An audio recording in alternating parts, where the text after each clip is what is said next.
अस्सलाम वालेकुम। इस वीडियो में हम बात करेंगे कि छोटे बच्चों को चाय देनी चाहिए या नहीं। हमारे यहाँ एक जो बड़ी गलती अक्सर ख़वातीन करती हैं वो ये कि बच्चों को बहुत ज़्यादा चाय पिलाती हैं। ख़ास तौर पर उन लोगों में, उन घरों में जहाँ सब बड़े जो घर के अफ़राद हैं वो चाय ज़्यादा पीते हैं, तो उन घरों में जब भी चाय बनती है तो साथ ही बच्चों को भी फ़ीडर में डालकर पकड़ा दी जाती है, उन्हें भी चाय पिलाई जाती है।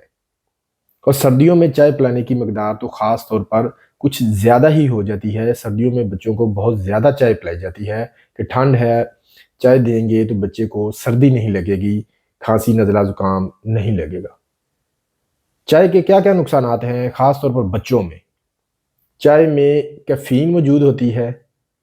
बच्चों को कैफ़ीन ज़्यादा मिलने से बच्चों में इरिटेबिलिटी बढ़ जाती है, सांस की रफ़्तार बढ़ जाती है, बच्चों में दिल की धड़कन तेज़ हो सकती है, बच्चों में जो नींद का मसला है, यानी कि उनकी नींद कम हो सकती है। इसके अलावा चाय का सबसे बड़ा नुकसान जो बच्चों में है, वो ये है कि चाय में मौजूद कैफ़ीन हमारी आंतों में, खुराक में मौजूद आयरन को जज़ब नहीं होने देती। मसलन हम जो भी खाते-पीते हैं, हमारी खुराक में से आयरन हमारी अंतड़ियों में अब्ज़ॉर्ब होकर हमारे खून में शामिल होता है और यही आयरन खून बनाने के लिए काम आता है। जब हम कोई चीज़ खाते-पीते हैं, खुराक खाते हैं, तो साथ चाय का इस्तेमाल करते हैं, तो चाय हमारी उस खुराक में से जो आयरन हमारी अंतड़ियों में जज़ब होना होता है, उसको चाय में मौजूद कैफ़ीन जो है वो जज़ब नहीं होने देती।